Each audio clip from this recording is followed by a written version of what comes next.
పాతకాలంలో పెద్దవాళ్ళు అంత స్ట్రాంగ్గా ఉన్నారంటే తెలుసో తెలియకో పౌష్టికమైన ఆహారాన్ని తిన్నారండి.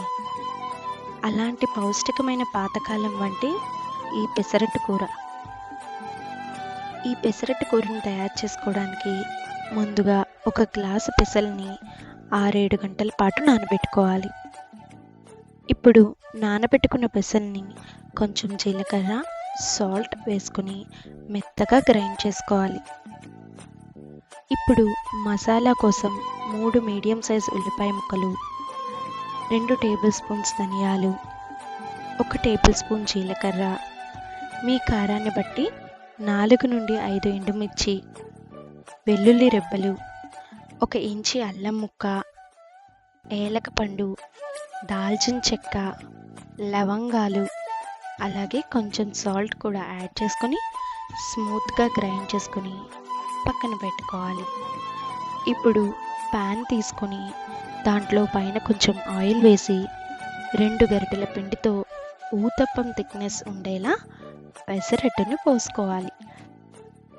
ఇప్పుడు మూత పెట్టి బాగా కాలిన తర్వాత రెండో వైపు కూడా తిప్పి కాల్చుకోవాలి.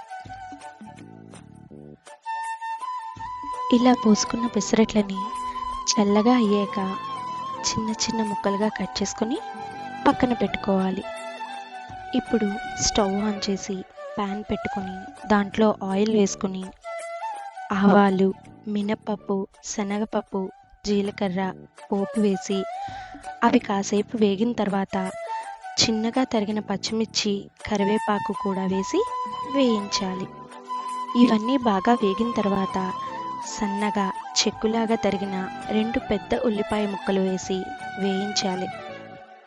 ఈ ఉల్లిపాయ ముక్కలు వేగిన తర్వాత ఉప్పు, పసుపు కూడా వేసి మరి కాసేపు వేయించాలి. ఇప్పుడు ముందుగా ప్రిపేర్ చేసి ఉంచిన మసాలా పేస్ట్ని కూడా వేసి నూనె పైకి తేలే వరకు మీడియం ఫ్లేమ్లో ఉంచి వేయించాలి. ఇప్పుడు ఒక చిన్న నిమ్మకాయ సైజంత చింతపండుని నానబెట్టి ఇలా పల్చగా రసాన్ని తీసి వేగిన మసాలా పేస్ట్లో వేయాలి. రుచి కోసం 1/2 టేబుల్ స్పూన్ షుగర్ని కూడా వేసి దీన్ని 3 నిమిషాల పాటు మూత పెట్టి ఉడకనివ్వాలి. ఇలా ఉడికిన దాంట్లో ముందుగా కట్ చేసుకున్న పెసరట్టు ముక్కల్ని వేసి బాగా కలిపి మూత పెట్టి మరొక 5 నిమిషాల పాటు ఉడకనివ్వాలి.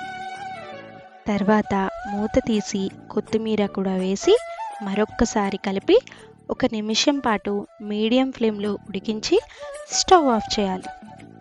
ఇంతే అండి, చాలా అంటే చాలా టేస్టీగా ఉండే పెసరట్టు కూర. ఒకసారి ట్రై చేస్తే ఈ కూర మీ ఫేవరెట్ లిస్ట్లోకి యాడ్ అయిపోతుంది.